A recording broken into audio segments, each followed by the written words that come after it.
Գունեղություն, ստեղծագործականություն և տոնական տրամադրություն։ Զատիկ Արթֆեստի շրջանակում տեղի ունեցավ բացառիկ ցուցահանդեսի բացում, որտեղ ներկայացվեցին 50 հայ արվեստագետների պատկերազարդած հավկիթները։ Բացման արարողությունը տեղի ունեցավ FT&FT Digital Space-ում մեծ թվով արվեստասերների մասնակցությամբ։ Ցուցահանդեսի նպատակն էր համախմբել նկարիչների մեկ գաղափարի շուրջ և ստեղծել մեծ տոն քաղաքի համար։ Ֆեստի հիմնական գաղափարն է ստեղծել երկխոսություն հանրության և նկարիչների միջև, նկարիչներին հանել փակ տարածքից, այսինքն իրենց արվեստանոցային տարածքից։ Բացի դա, սա ևս մեկ տոն է մեր քաղաքի համար, շատ շքեղ, գունավոր, վառ տոն քաղաքի համար։ Հավկի տոթապարիկներն ունեն հատուկ խորհրդանիշ։ Դրանք միտված են իրենց հետ վեր տանելու երեխաների երազանքներն ու իրագործելու դրանք։ Վաճառված աշխատանքների հասույթի մի մասը փոխանցվելու է Հույսի կամուրջ բարեգործական հիմնադրամին, անապահով ընտանիքների երեխաներին հնարավորություն ընձեռելով կրթություն ստանալու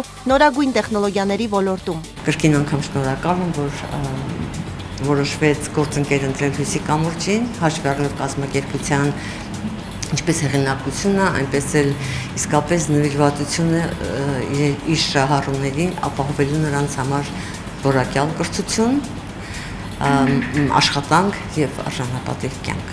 Ցուցադրված հավկիթներն ինքնատիպ արվեստի գործեր են, որոնց միջոցով արտիստները փոխանցել են իրենց մտորումները կյանքի, խաղաղության, ազգային ավանդույթների և բազմաթիվ այլ թեմաների մասին։ Ամեն աշխատանք ունի իր պատմությունը։ Fastex-ն ուրախ է աջակցելու նմանօրինակ իրադարձություններին, որոնք ոչ միայն մշակութային ու գեղարվեստական նշանակություն ունեն, այլ սոցիալական կարևորագույն խնդիր են լուծում։